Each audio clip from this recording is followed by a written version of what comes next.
When you moved back to India, what was like the one thing that shocked you the most? I was there for 14 years. Then I came to India. And what really shocked me was there's a whole study on the Indian diabetes, what is going on. I saw population, like in the US, obese, ultra-processed food, long sitting hours, and people had uncontrollable diabetes. Uncontrollable to the point that they were taking excess medication and even insulin. Do you think CGM is a good device to have? I had to dig in deeper in what really is the reason that these people have this problem, which is high sugar levels. Talking about awareness and education, what insulin resistance? This is pretty much the most used term on the internet today. Insulin is a marker of your metabolism. Let's take India. We eat frequently, snack frequently. We have refined carbs. India is type 2 diabetic because I wanted to start with telling you this, my dad's story, right? He was a hardcore sports person, and then he obviously got a banking job and sat for hours. Banking job also meant like evenings with, some drinking and this and that. Inactivity plus bad eating and drinking. At 35, diabetic. Okay. And I remember when he turned 35, whatever, I think I was probably 5 or 6 or something. And then he had no choice but now bring in exercise with a vengeance. Although he was always active, so it was nothing that. And then he started yoga, and I remember starting yoga with him at age 6. And then walking and running, and he got back to playing tennis. And I was a part of this whole journey with him. And I think that's also why I got into movement and activity early on. Then at 48 or 49, he had heart disease. Okay. And then he came out of it anyway. 72, he had colon cancer. But what is amazing is to see how he is brave through all these very terrible lifestyle diseases through exercise. Like every morning, 1.5 hours dedicated to movement. And he eats right, but he still doesn't miss having his 2 drinks every evening. That's non-negotiable even after cancer. But it's just amazing to see how he's navigated through all of this. exercise. And I think a lot of it is also how positive he is. You can see that when you haven't worked out for 16 days, you're like complaining. Why am I complaining? I never complain. So like, you know that that's missing out of my life for the last few weeks. And it's very, very relevant that people who work out tend to be people who are very positive. Yeah, he's 77 now. And if I don't, I am a cribby and I'm not the same person. So I used to bring my kids from school at 4 o'clock from TISB, both my kids. And I would put them in front of the TV because they worked so hard and give them a snack and go for a run. And if my kids knew when mama did not get her run, and they gave me a project to work on, I will kill them that evening. So they were like, Mama, you go, Mama, you go. They were all ready. Then I would take a shower and then I would sit with them and do their work. That's my life. And you feel good, right? You're like, your adrenaline so they knew that, she is going to be so bad to us. So we'll let her run or do gym, whatever she wants to do. Just do it. So you've practiced medicine in India and in the US for decades now. I'm curious to understand what made you go deeper into metabolic health. Was it like a particular patient or a particular instance or just the larger picture you saw? What was it? Practicing in 2 different cultures like the US and India, it actually, I will say, changed my philosophy. How I practice medicine, what I thought about non-communicable diseases. I really had to understand because I saw population like in the US, obese, ultra-processed food, long sitting hours, and people had uncontrollable diabetes. Uncontrollable to the point that they were taking excess medication and even insulin. Then I come to India and I see people with normal BMIs, but yes, larger waist circumferences, having diabetes, high sugar levels. And what I felt was that they ate very frequently and they really had high refined carbs in their diet. We have a lot of cultural eating habits and they were diabetic. What I felt on the larger picture was 2 different body types, 2 different physiologies actually, but the same problem. So I had to dig in deeper And what really is the reason that despite being into a different community environment, these people have this problem, which is high sugar levels. And that's where I decided that it was not just about glucose. It was about, especially in type 2 diabetes that we're talking about, adult onset diabetes, it is about insulin. And I keep talking about this. And insulin is a marker of your metabolism. And what is really metabolism? To think about, metabolism is basically taking in food, breaking it down into usable ingredient, energy, and then our body utilizing those for energy. So that is metabolism. So if we look at metabolism, simply it's just how do we produce energy through food, right? Now, if that breaks down, where does it break down? It breaks down because we eat, suppose let's take India, we eat frequently, snack frequently, we have refined carbs, we have this habit of late eating. I always say that India is type 2 diabetic up to a certain point because the time of eating dinner is very late. I keep repeating that. I believe that insulin resistance is highest as the sun goes down. So we got to respect circadian rhythms. We cannot manage. So late eating habits. Inactivity is really prone. I mean, we really thought years and years, thousands of years back, people didn't have vehicles. People had natural food, not processed food. You know, they were just, people were living off natural rhythms. They didn't have light, so they had to finish dinners when there was sunlight. All of that helped them to store energy and process energy much better. So they could utilize it in horrible times, stressful times that communities or civilizations went through. We have nothing. We are living in an opposite environment. We don't walk at all. We are having vehicles all around us. We are eating at the wrong times. We're sleeping late, which is the very big important part, because if you sleep late, what happens? Your leptin resistance, which is the satiety hormone, goes for a toss. And then if you sleep late, your insulin resistance is very high. So basically what really I learned is that despite two communities, what was really happening, which was similar, which was causing type 2. And it gave me a shift on thinking about continuously lifestyle or things that affect your metabolism and lower your insulin levels. And then my journey became that, where I started looking at metabolic disease rather than looking at sugar levels, and that's where I worked on metabolism. But when you moved back to India, what was like the one thing that shocked you the most? Because you've been away for a while. I was there for 14 years. I did my residency there, and then I did about 9 years of practice there.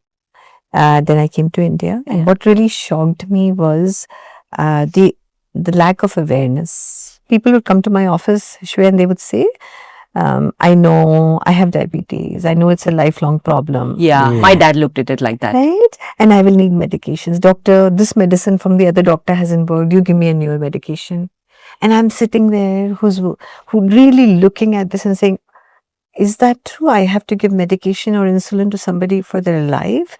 Correct. When I know very well that there is something much more deeper they need to understand. And that's where I got into this, where I really thought of educating or producing awareness or working and maybe changing the fate, I say. And the thought that I had at a very early time when I came back was, how do I make people think that it's in my control, in their control? Correct. It's not in medicines. It's not in the prescription. Because prescriptions also have a life. I mean, there's an end life to it, where you can write 6 different groups of diabetes medicine and it ends. What are you going to do? There's no Beyond 7th group. that. Yeah. So, and then the effect on the body. So, I really turned to look at lifestyle in a very different angle and how to promote it in India and how to educate my patients. In very different. But that was very shocking. The awareness was really something. Zilch. So, talking about awareness and education, Doc, I think then we should explain to everybody what insulin resistance means in the simplest term, because all of us are using the term, throwing it around, but I'm sure most people listening or reading don't fully understand what insulin resistance is. This is pretty much the most used term on the internet today. Exactly. Right? And I'm happy actually, because at least the term has come. At least people are talking So about it. starting to. I don't want sugar. I don't want glucose. I want insulin as a term to be understood by everybody. So let's start what insulin is. Insulin is a hormone that is secreted by the islet cells of your pancreas. Pancreas is an organ in your abdomen that secretes insulin from the islet cells, and the function of insulin is to take your glucose from your blood and keep it in organs stored for energy use later. And these organs are the liver, the muscle. Very important organs, which are the basis of giving us, when we fall sick, we need energy. Where does it come from? Breakdown of that stored sugar in the liver. So when this function keeps working very well, we are healthy, we are happy, we are energetic. But when this metabolic pathway starts to break down, how does it break down? When there is, for a very long time, there are higher levels of insulin in your body. And how do the insulin levels becomes higher for a long time? Is when if we keep eating very frequently, if we are having high carbs in our diet, the pancreas is forced to make insulin. And it keeps making that insulin, and your body has a continuously high level of insulin. Again, I'll repeat, not sugar or glucose, insulin. And this insulin, slowly the cells of your body, of your liver, of your muscle, they start ignoring it. There's too much of it. Too much. And as a result of it, they don't open up, but the insulin sends a signal, open, I'm going to put sugar in. They don't open up. And as a result of it, there is this insulin which is not even working. The levels of this insulin rise in our blood. So if you check a fasting insulin test, you will see a higher fasting insulin level. And that is because your cells are not responding. And this is years before diabetes comes or sugar levels come. Right. So we're missing the boat. Yeah. If we are not going to look, and I will repeat, since you've asked the question of insulin resistance, and that is insulin resistance when your cells don't let insulin work and the sugar stays in the blood and doesn't come inside the cells to be stored. But what causes insulin resistance is very important.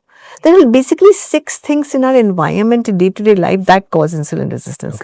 Number 1, very frequent snacking. Okay. Number 2, high refined carbs. Your pancreas is forced. Number 3, inactivity. Number 4, poor sleeping patterns. If you sleep late or you have disturbed sleep, you're going to be in trouble. Correct. And very importantly, stress. The hormone that's high from stress is cortisol. And what does cortisol do? High insulin resistance. So remember, when we give steroids to people with asthma, what happens? Their sugar levels rise. Why?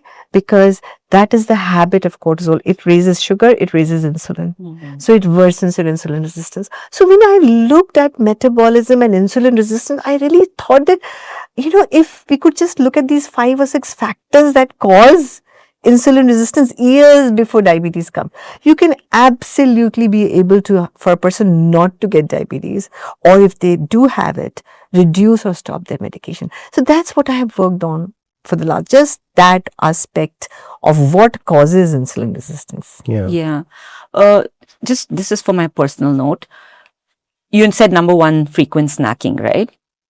But this will not apply for people who train very hard, or will it apply to them as well? Because it applies to everybody. Okay. That's why I said personal question, because But I tend to get hungry every few hours. If your frequent snacking has higher fiber and protein, which is insoluble carb and protein, and complex carb maybe. Yes. The portions are controlled. The pancreas will only make that much insulin. But if your snacking has a chocolate, or your snacking has a samosa or kaju katli, my goodness, the pancreas is like, oh my god, this is too much carb. It's the quality, and also I think also we should, like, for the benefit of our viewers, we should qualify what frequent snacking means. Because I don't think what you're doing is frequent snacking. You're eating for your goals. Yes, probably having 5 meals a day, which means three meals and then two in between. That's exactly who I am, Shreya. That's not frequent eating. Okay, that's what I want to clarify. And my food is very high in fiber. And a very great amount of protein, because I make sure as a vegetarian who doesn't even take eggs, how do I bring in 50 grams of protein in my body? That's what I calculate. So protein is high, and then I have a complex carb. I mean, in each meal, including the snacks, because it doesn't mean that you can just have Yeah. a banana. Exactly. What does that mean? Okay, you had banana, that's not bad, but you didn't think about maybe there could be some nuts with it or something else with it, right? Seeds with it. So there is the quality of food will matter, and 5 is not a problem. The problem is I hear people every hour. Exactly. That's the They're problem. sitting in front of the screen, computer screen, and Yeah. they're just chugging It's chipa mindless. and Yeah. murmura. Correct. The mindless snacking is the problem. And I have seen people, they would like, they've had their meals and everything. But let's say you are eating, I'm sitting next to you. I just like mindlessly, I'm just going to have it. 100%. And that is the problem. That is and it's constant. They Yeah. don't stop. There is chip packet that is open Correct. somewhere. Let me finish it off. You know, it is. He's so right. Mindfulness is one of the biggest skill Exactly. to alter behavior. Yeah. And I think mindfulness requires a lot of hard work, just like anything else, like training. Even mindfulness requires a lot of work. Yeah, I think it needs more hard work Yeah. Yeah. for all of us. All of us. Exactly. yes. So since you mentioned that it's not really the glucose, it's the insulin, and Insulin. it's if it's like chronically high, if it's not going down, that's the problem. I'm a little curious about all the content that exists today on the internet with respect to sugar spikes. And I mean, I'm going to use the word fear mongering. I might be wrong, and maybe you can correct me. But sugar spikes and all the fear mongering around it. What's your point of view on it? So, yeah, I mean, I would say that having less glycemic variation, now this is a very complicated term, maybe for our viewers, but if your graph of sugar stays in 24 hours between 70 milligrams per deciliter and 140 milligrams per deciliter, there's a range. They already give you a range. Yeah. Okay, you're going to have a perfect glycemic excursion, and you will have a perfect diabetes. Your pancreas, liver, everything work perfectly. 70 to 140. Right. Now, after a meal, people tell me, oh, you know what, I ate something and I was 200 at 1 hour, but I came down to 140 2 hours, and why are you saying I have a problem? So I say that, well, that 200 created so much insulin secretion from your pancreas Yeah. that and if that continues over time, that after each meal you have a spike of insulin, not sugar is there, 200, Yeah. you will have trouble down the road. Correct. Right? Because your cells will become resistant to that excess insulin, not required. Now, just to satisfy the viewers, the way sugar levels go is, and if you've heard of, you had a baby, so OGTT test that we do, we give you a 75 gram Glucose, glucose, and then we see. Yes. So why do we do that? We want to see your bodies working at 1 hour, at 2 hours, and at 1 hour it should be 150 milligram per DL, and at 2 hours 140 milligram DL. That's the highest level, right? And then we say you have no problem, no gestational diabetes regularly. Yeah. I really do believe, Rishabh, that people can do it at home. 1 hour less than 150. 2 hours less than 140, and I can guarantee you that if your food had balanced macros, which means I'll keep repeating fiber, and then of course protein, and then carb. My whole journey with the Indian diaspora has become about teaching them about meal sequencing. Oh, yeah. Yes. The reversal of diabetes that I have seen in the last 4 years is all about just sequencing your meal. It's just, I cannot even tell you. By the time you reach your carb, you're so wonderfully satiated that you really will not. And you see in South and North, in North they'll have a paranthi before they have anything. In South they'll react to the rice first. Right? That is where we come from. This making a spike happen for the pancreatic, poor thing, islet cells getting exhausted. And you won't believe, Rishabh, that there's a whole study on the Indian diabetes, what is going on. So, as we talk about high, I'm going to confuse the viewers a bit, but if we talk about high insulin levels from the food, the pancreas will get exhausted at a certain point and say, kitna banao, how much can I make, right? Correct. So, what will happen is, at a certain point, the islet cells start to, we call it apoptosis, they start to die down. Oh. So, Indian diabetics have been researched over and over again have much earlier islet cell dysfunction. Oh, So they're becoming type 1 earlier. Wow. So type 2, which is uncontrolled for years, turns into type 1. That's when we need insulin from outside. Yeah, because they die. Yes, Yes, it's never exactly. dying. And they will just not be able to manage anymore. So that's what, this is where they found out that South Asian Indians have islet cell dysfunction very early on. Because this fear mongering, if you talk about spikes, these spikes are causing that excess And insulin. that's probably happening too frequently, and Exactly. pancreas are So giving if you think you work out very hard, if you think you're a trainer, and I see that a lot of times, Shreya, I meet trainers who have these issues. Okay? yeah, So after training, they eat, I can't tell you. Yes. It's all carb. yeah. And especially runners. And I have Oh yeah. They yeah. runners think that they have full right over carbs pasta. And I know that. all the time. All the time. But they come to me and like, why is that happening to us? This is how much I work out. Endurance athletes, yeah. I've read a lot about how endurance athletes then get diabetes because of how we consume our gels and Imagine. So I see that all the time. So those spikes, I'm so sorry, are not meant to be. At 1 hour, 150, at 2 hours, 140, keep it below that, and that's how you live. Got it. So, So all the fear mongering is real then in that case. It's much Also, needed. Doc, I'm sure everyone doesn't need to do it, but I have been practicing wearing a CGM once a year. For the last, I think ever since SugarFit launched, that's one thing that I have done consistently. So maybe about last 3, 4, 5 years, I can't remember. Everybody Yeah. should do that. So I wanted to ask teaches you you a because lot. it taught me a lot. Now that you said that 70 to 140, right? So I wear it once a year and I track because I'm also from a family side predisposed. Yes, So I'd of like to course. track, and of course I love food, but I train hard and I manage. Like I also believe in fiber forward, protein, all of that. So I wear the CGM. It's giving me great data. I know I'm managing between 70 and 140 most days, except maybe like a weekend where I probably, partied too hard, which doesn't happen often. But do you think CGM is a good device to have? I mean, not just for the diabetic people, but even non-diabetic. Yeah, I support awareness coming from any source. So, I mean, my own learning.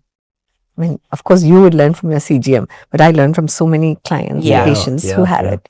My learning has, just gone up because I have seen all these trends. So you have the data. Yeah, Exactly. the data. Yeah. And I was probably one of the very early physicians in Bangalore who, even before SugarFit, was using Libre Yeah. much earlier. I would demand, course. and that was only on diabetics at that time. It came out very expensive at the beginning and whatever. And people were like, what kind of a technology it is, whatever. But I think it's been years and years of me being on having patients on CJ. Later, I advise, I mean, I wear it once a year or twice a year sometimes, and my husband does it too. I think it's very, very important to know it's not just about food also, Shway. It's about my sleep. If I didn't sleep well, what did I see? Yeah. I had a very upsetting day. What So did it do to me? Yeah. It clarifies to you very clearly that sleep and stress also, along with food and inactivity, is the reason why you are. If you were not to sit down after eating Exactly. and just to have movement, your sugars are super in 1 hour. But there is school of thought, and a lot of people would say that after you eat, it's best to not move. So like the machine, the metabolic machine, Things, 15 minutes, Rishabh. Sit down. Sit down. So 15 you're minutes. saying eat 15 minutes? And then walk for 15 minutes. Yeah. Oh. I'm with that. And that's because you let you in. Maybe even 30 minutes I tell people Wow. to sit down. Yeah. And I just have them walk after that. It works very well. Not immediately, it's not needed. So you're saying it still works Very in the favor well. of blood sugar regulation? 100%. And if you can do it anti-gravity, climb stairs up and down That's a little bit. You can do a better. soleus lifts that they work the calf muscles. So yeah, there's so many different endo dumps. There's so many different workouts that you can do.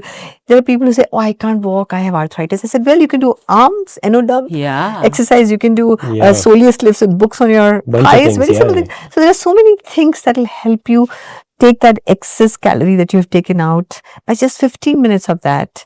Amazing. And it really, really works. Yeah. So that taught me something, because in general, I used a CGM only once, I think, After this, I'm going to order a CGM. Yeah. Yeah. It's Just really to get a lot of something data about myself. very- I love it. I I love love it. I think it's very useful. Yeah. But the only way it's useful is if you document stuff.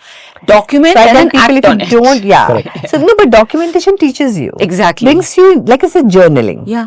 If you journal your Yes. food, your Yeah. exercise, your sleep, and the stress you felt in that moment. Yeah, and another thing it taught me also, Doc, which I otherwise wouldn't have known, is sometimes, you skip your meals, or not even skip, you even delay it by an hour. I don't skip. I love eating on time. Like right now I'm hungry. But Doc, what it taught me is like, if I delayed by like 1-2 hours, I would go into hypoglycemic. Sometimes like you're really hungry, you've No, I trained can feel hard, that. Yeah, and you've had 100%. like that one meal, and then I'm like, I don't want to be in this How situation. do you feel at that time? Let's say you're not wearing a Like- CGM right now. And Yeah, like right now I can feel hunger, but then there were times that I would feel mild dizziness, right? It can happen. And then when you look at the data, now even without it, I know, right? Like where The is symptom my is coming. threshold? Yeah. Yeah. So that I would have Really ignored helps, otherwise Yeah. if it didn't give me a message about hypoglycemia. Just think about it, Shweta, with diabetics on very insulin and oral hypoglycemic agents, and imagine how low they can get if they don't eat. Exactly. Yeah. What a useful tool. You're running around trying to get a kilometer, and already you are in this disease state. Yeah. You're trying to make a hole here, and Yeah. look at the blood. Yeah. I mean, where does it make sense? Yeah. I mean, really, somewhere more companies are coming in. There are many more companies that are coming with continuous glucose monitors. Yeah, I think it's and in fantastic. the next 2 years, the pricing, everything will just settle down, and I think people will use it more. Yeah, I think if they use it just like for a couple of weeks, once in a year, that That's itself all. It teaches a gives lot. you. It takes only 14 days data, right? Yeah, and that's I a remember decent it. investment. We're getting more in the world some is now. cases. Yeah. There are some German sensors that last you for Month. even 6 More. months. Wow. Amazing. It's pretty Yeah. cool. Yeah. Because so far what I've used. Yeah, but we still, there's still two. I mean, when I go to Amazing. these technological, they're all getting there, and even a year in the US now. You will Yeah. see. Yeah. Okay. And even before, let's say, the symptoms of pre-diabetes or diabetes show up, what are the top lab markers that people can proactively keep an eye out for, so that they know that they may be at risk of something, or they're going fine? So just what we talked about, maybe taking on a CGM once a year is a good way of knowing your sugar spikes, right? But the blood markers which we use in the lab, which people can do, is of course a fasting sugar level. You can do a 2-hour post meal, is called PPBS, postprandial blood sugars. You can do a glycosylated hemoglobin. You could do a test called fructosamine. I'll talk about that. You can also do for sugar. I'm talking about mainly diabetes right here. And you can also do a oral glucose tolerance test, OGTT. Okay, so these are tests that if you can do any of them at least once a year, choose one to choose a mechanism, and it will give you a great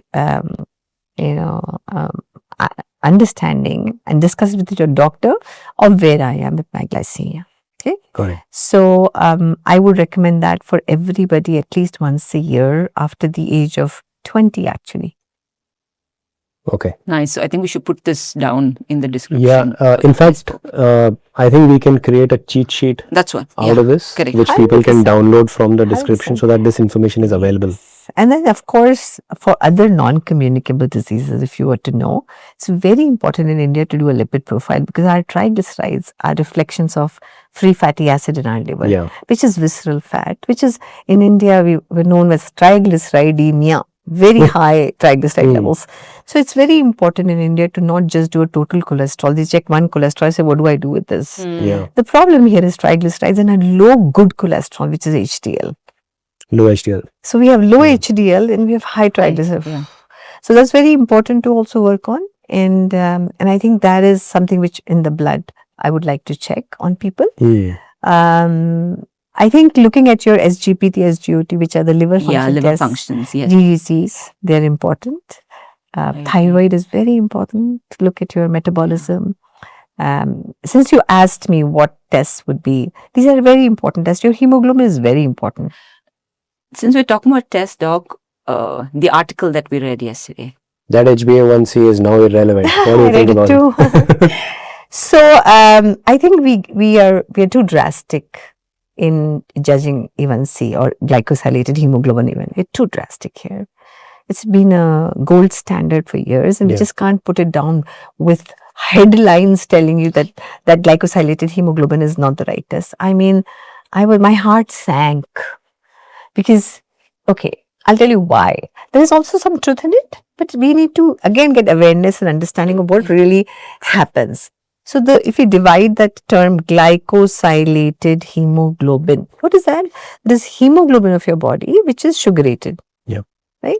There's a certain percentage of your hemoglobin which is permissible to be under prediabetes, which is sugarated or glycosylated, which is 5.7% and low of the total body's hemoglobin that should be glycosylated when we check it. If it is higher than that, it's pre-diabetes up to 6.5%, and beyond 6.5, this is how it was. But there is a lot of controversy now, and India really likes that, and I'll have 100 questions asked to me on all my webinars. But saying that, if you were anemic, if your cell hemoglobin shape was different, if your red blood cell shape was different, it might not capture the sugar very well, or it might over capture the sugar. So there are conditions in which the glycosylated hemoglobin can be. I have had many such clients. I have people whose fasting sugars are 200, but the A1C is 5.7, and this is 3 months. Wow. So what do? I know that they could have spirocytosis, they could have RBC issues, they could have iron deficiency anemias, they could be thalassemia, major, minor, many different types, which is not letting us get the glycosylated hemoglobin percentage right. Now, what do the doctors do that time? Do an oral glucose tolerance test, or there's a test called fructosemy, which is an amazing test which tells us 30 days of sugar levels, and it works through an albumin or protein capturing of sugar through the liver. It cannot get affected. So if I really as a doctor want to look at the depth of it, I'm not going to still ignore A1C, because for me 95% of my clients are very relevant. That hemoglobin is very relevant to their, and as you know, in SugarFit, we come into the picture right there, where we believe that until you look at trends or you look at fastings or PPBS at 1 hour or 2 hours, you can't just treat a person only on A1C. All these are very important, but you have to look at a person's self-monitoring or a CGM monitoring or an OGTT or a fructosemy. There are multiple tests, but again, 95% in 30 years of my practice, glycosylated hemoglobin has been good. I'm not going to write it off so fast. Exactly. It is a test that has given amazing outcomes. Correct. So all these multiple research studies around the world have used this gold standard to see outcomes. And we are ready to write it off? No, I don't agree with that. We have to understand it better. And it is still very useful. Yeah. Exactly. I think the problem is that we probably live in the social media age where it's a headline or the hook that makes the most amount of noise. Yeah. And the worst part will be there will be someone out there who's going to end up making decisions basis that headline. And I also here will compare the cultural aspect of US versus India. Here the hearsay matters for everything. I mean, I won't even tell you how many questions I'm going to face the next week. I know, right? Because of that. And see, 2 of you already asked me one. Yeah. Imagine how many questions are going to come. Yeah. But the answer stays the same. Education, awareness, making people understand, breaking it down for them, what it really matters. And talk to your doctor. Exactly. They will explain to you. Yeah. And I think it'll settle down. Yeah. But, go ahead. No, so I have last 2 questions, Doc. One I think it can work for everyone anyway. Okay, so now a lot of us, especially a lot of people have started training. Okay, more competitions, more people participating, more training. I want to ask you how you break your fast in the morning, right? With what you eat, like especially amateur athletes and like, let's say I have a hard run in the morning, right? And there are so many of us running now. What I consume first thing in the morning upon waking up will matter. Absolutely. in terms of how, like for Performance in example, the men. You meant performance. performance and also spikes, right? Spikes. Sugar like- spikes. like Okay. if I eat a banana first thing in the morning after like a 10-hour, 12-hour window before my run, versus if I have half a scoop of maybe a protein shake and have nuts like my Brazil nut, almond, etc., followed up with a date or maybe half an apple. In the Complex long run. carbs will always benefit your spike. So what you're talking about is all complex. Yeah. Figs, dates, Yeah. apple, with some protein, which is very good. Okay, which also holds the spikes down. So when you have fiber and protein in your system, it'll hold the spike down. So it's very important that just because you have a run that you're going to do doesn't mean that you can just have a big banana and run. Exactly. So that's what most people are spikes doing, will which is why I come. asked the question. The spikes will still come, but if you I always tell that way that anything you consume, look at the fiber, protein, the carb anyway comes. Correct. Even the morning breaking of fast, look at your fiber, protein. Just start looking at every snack, every meal. Where's my fiber and where's my protein? I'm known as a doctor who says this term 100 times because carbs will come. They'll sneak in everything. Yeah. Even in ramens. Correct. Where are they not there? Yeah. The figs, the dates, they are there. But you're exercising.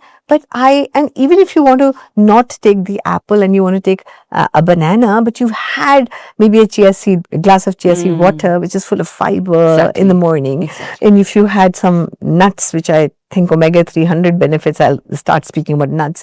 And then if you have even a banana after that and you run, you'll be fine. Exactly. Because you had a bit of whey, a bit of protein, any protein, plant-based, whatever Anything, protein. And now we have this wonderful yeast, fermented yeast protein, which is coming out so good. Exactly. I totally believe that supplement fiber, protein, your carb will sneak in, and it is always, even if you're exercising or running or a trainer, you got to still balance those macros. Yeah. Thank you. I wanted this particularly for all of them waking up in the morning, doing hard training. Some, of course, on empty stomach, which we're trying to change that thought process as well. How it works for some doesn't work for some. No, because the stored glycogen will break down. Exactly. And the liver is going to push up excess sugar in their blood. And they actually, if they check the spike right after exercise when they're doing it with hungry stomachs, it's going to be high from what? Yeah. From breaking down of your own stored wonderful energy source. You can't do that. Correct. So take some energy source before. Exactly. Thank you for that. Yeah. Because my pre-workout routine is I have a scoop of greens, like my AG1 greens. I have half a scoop of protein. Very good. Okay, that's the first thing that goes into my system. Second thing is nuts. I have some dates in there. pista, etc. Figs Then I in have there. date. And then last is apple or If you want a fruit, or orange, whatever. one of That's those. very good. Yeah. And I'm like trying to tell a lot of people who come into the gym, So you know, just think how to about it. eat. You're creating this wonderful nutrition energy source which is coming from outside, which is utilized by your cells. Yeah. And not leave the stored away, because that is required for times when you're sick or we need it for. So I can't tell people more. They're thinking that they're going to lose weight if they don't eat anything and work out like crazy. No, you're going to become weaker. Yeah. And then after an exercise, they're going to a full shake of protein or whatever they're doing. So the muscles do suck in and they do become muscular. I'm not saying they won't become muscular. Yeah. But what they're losing is that wonderful stored energy source while they're exercising. When you can actually get it from an external source. Which you use exactly. this one, the stored one, for later. Yes, stored is always, keep it away. It's going to be utilized when you need it most. Yeah, see, that kind of explanation is makes what sense. people need to hear. And what about ghee first thing in the morning? Like there are people who just have 5 ml of ghee first thing in the people have morning. been- In fact, and recommended by nutritionists- nutritionists. Nutritionists are recommending. Yeah. Well, Is that good or bad? I don't think it's good. Why, doc? Yeah. Because for me, my patients are not healthy youngsters like yours. I give advice to a general population, and I have cardiac disease. I have lipids which are all off, triglycerides off, and HDL's low. Yeah. So my advice is for a general population. I say, there's no need. Just like banana is not needed, I don't think ghee is needed. I remember for the longest time, but this is years ago, how I used to thrive on banana first thing in the morning. No, when I knew less. When we need this. If you have to go further into the depth and Yeah, this understand, is- so why is it needed? It's not needed. No. Watch your fiber, watch your protein. Everything else will come and Yeah. sneak in wherever it comes from. Yeah. Now everyone knows about nutrition, exercise, the importance of all this. But if you have to tell our viewers, listeners, like 1 or 2 daily habits that they can change, what would that be? Can you do more than 1 or 2? Yes, Yeah. doc. So, but 100%. remember, the goals have to be small to achieve. Yes, And- fully agree. And so the most important to remember is that go slow, but master it. And keep those things which are within your environmental control. First thing. So I always believe that live with the circadian rhythm. That's my biggest thing for people. Mm. Your food should be in daylight. And as it gets darker, stop eating. And your insulin resistance improves. This is one thing that I'll always say is the most important habit. Number 2 is your meal sequencing. I just said it many, many times already. Fiber, protein, complex carb, a lot of water through the day, and you're set in everything. You can easily have 5 meals a day. You can have your snack. It's not that you should have 2 meals or 1 meal and we're doing 16-hour fastings or 18-hour fasting. Well, I'm not going to say anything about that. But no, people can be fine with it. But I really think autophagy is not the only thing in the world that is right for you, because you're using up all of Exactly. that stored energy sources that you need. But what I really believe is control your portions and meal sequence. So the 2 most important habits for diabetes or high insulin levels. So I've stopped talking about sugar, because if I get the insulin levels down in adults, most of the time the metabolism is fixed. So what is very important is to never lose movement or inactivity. Watch your activity. Keep your body moving, whichever way you want to move. Keep your body moving. Keep your meals always sequenced wherever you are, and eat very early.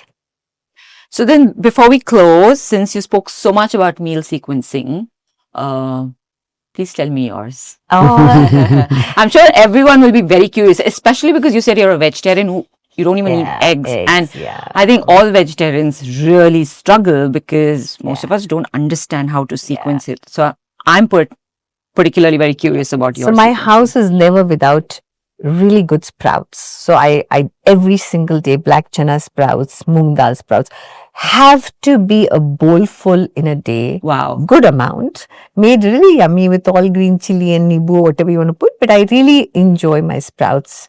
I'm a very nutty person, so I have lots of almonds, walnuts, pistachios, seeds, and I space them into my snacks. Okay. I'm and then that is very important for So me. first thing when you wake, what do you eat? Chia seed water. So a glass of chia seed water is what I take. I love my tea, which is without milk, and it's just a dip of an Assam tea bag. And I will take it about 20 minutes after I've taken the chia seed water, walked around. And I take, maybe if I am in the need for it, then maybe a fig with it, but I'll never take anything with it. So biscuits never come in our house. Of course. Right? So I just With you. want people to understand that you can have sources of healthy sweetness in your mouth if you want, like figs or dates, but you really don't need to have biscuits in your house. Then I will, my main meal after I work out and everything. So I will also have half an apple for my workout, and then maybe a few soaked almonds. That's what I do. In my breakfast, I make steel cut oats for myself, almond milk, because I take minimum dairy milk. I'm not a person who avoids or non-vegan.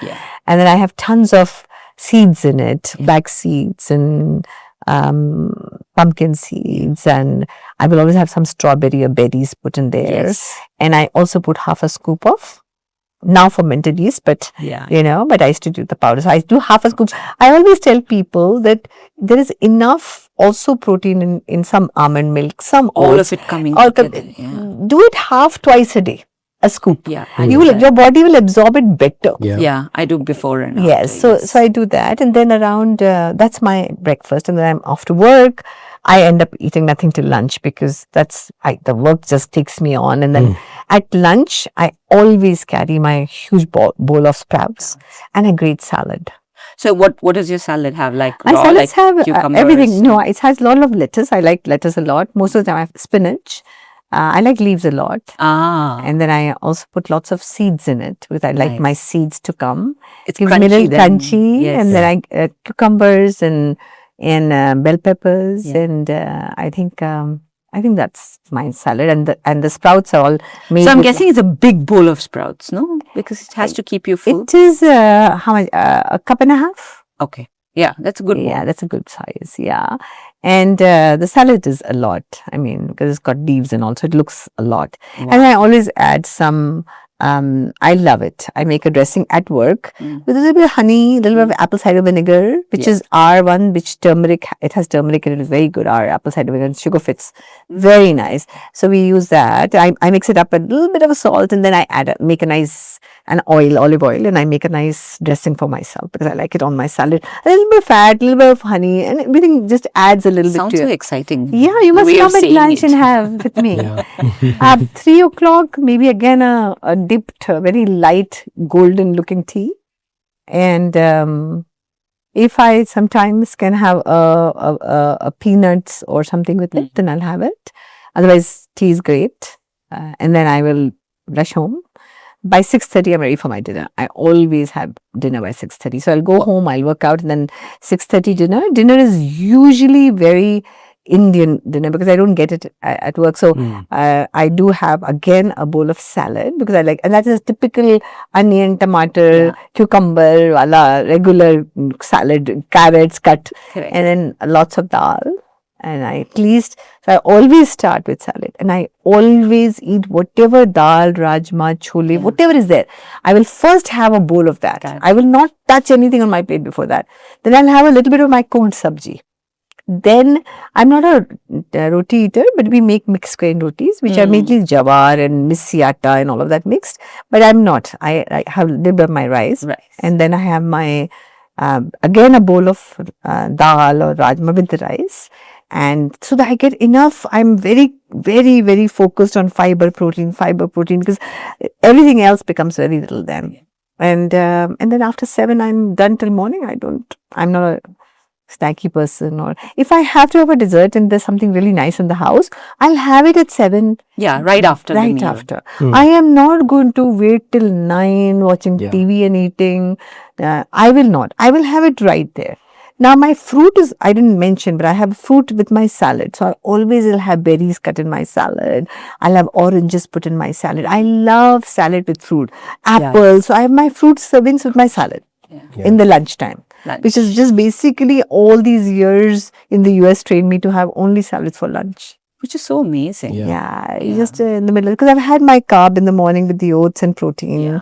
Then I have my salad. And in the evening, I also have, when I come back home and if I'm going for a run or work out, then half a scoop of whey at that time. Yeah. Got it. I need to shift At least 5 my days in a week. dinner to, I have it around 7 now, 7, Very good. That's 7:30. enough. No, but I'd love to make it 6:30. And I know I can. Yeah. I think you can easily do it. Yeah. And I think it feels so light when you go to bed. And you really get great sleep. And It's it'll also push good me to for- go to bed instead of 9, I'll make it Correct. 8:30. And it's a solid habit that you can build for recovery. Yeah. It'll help you recover a lot better. Correct. And why do you say that? When you're sleeping, your body is able to focus mostly on recovery than And not digestion. digestion. So people just generally would, eat very close to bedtime. Yeah, I learned then- something so wonderful. Yeah. And then, recovery No, not that is the happening. biggest problem we have. Yeah. We eat late and we just lie down. Mm. So the body is now focusing on digesting that food, which it is anyway not digesting. Yeah. Because insulin resistance come Correct. up at night. Exactly. Yeah. And because we train so hard, might as well let the body Recover. focus on recovery. Yeah. Because we all I wake up, I have to have that first meal at 5 a.m. That first greens and things. So it's better if I advance really my early. food. So you've got to give that like gap 6:30 as well, right? So- would be great for me. No, your biological clock is even better. I don't sleep at 8:30, but yeah, it's wonderful. You can sleep by 9. You sleep at 8:30? No, I sleep at 9:30. Now I'll advance it because I eat at 7:30. So sleep at 9:30. Now if I eat at 6:30, I can Wow, that's sleep at very 8:30. good. And I have a reason to go to bed early. My 5-year-old daughter. Yeah. That's good. Sleep with the kids, right? Yeah, That's the yeah. best thing to do. No, I love to do that. My son's he's in that age where he just wants to play. 3. So he's And gonna parents- keep pushing his sleep and That keep is playing. very important, Rishabh, because I see that a lot somewhere culturally also, that I see children sleeping late. Oh yeah. No, we push him to Yeah. sleep as soon as. You won't believe my Yeah. children, my son's 30 and my daughter's 26, and they are adults, and one is a doctor and one is a data Yeah. scientist. They both sleep even through med school, 9:30. Oh my God, that's so amazing. I never That's- asked them. I said, you can get up early in the morning and study. Study. What the hell is making that? And they both are like, our lights are, we the boring family. 9:30 lights off. It's Yeah. amazing. But you're right. I learned that from my parents as well. It's a There's no great night habit you studies can and give stuff to your like that. children. Yeah. And you have Sleep to has always been a insist on that, priority. because as social media comes in, they want to look at their phones in bed. You've Oh, got to yeah. be really, Yeah. that is where the new age parents need to draw a line and say, nah, sleep. Yeah. And there'll be some, I mean, draw a Some line for drama. themselves also. As in- exactly, make them understand why. Why? Yeah. What is good for you Correct. in this, yeah. And most of the time, children are sponges. They absorb what Exactly. parents do. Exactly. So you need to live that yourself Yes. to be able to have them do it tomorrow. Yeah. I know. We both we ensure that that's exactly what we're doing, from the way we're speaking, Oh, to your children will kindness, be to lifting weights, to yes. training every morning. I see my daughter now, if she wakes up in the morning and she sees that either of us are in bed with her, then she's like, you didn't go for your exercise today. So it's a default that when I wake Yeah, up, my neither of them children are do around that because too. they're out Yeah. exercising, and that's a part of their life. Lives. That's exactly how my Yeah. kids, and they're super fit also, and they eat so healthy. That I just look at that and say, okay, that is all that I could do. I mean, that is the most Exactly. important thing, that when they cook themselves, Teaching processed them food is not coming in the relationship with house. food. They correct. love how to cook. Exactly. Wow. And they are both vegetarians and knowing, but they create their own meals. They're so particular. They Wow. calculate their protein and fiber. So lovely. So I'm just, that is one of the things that you do. When you look at older kids who are living their own life and they're having discipline, Yeah. you know that your work is done. Yeah. Exactly. That's phenomenal. That is really nice. That's phenomenal. And also, thanks so much for, putting fiber ahead of everything, because I think we're now in a time where everything's about protein, which of No. course we all know it's important, but Important.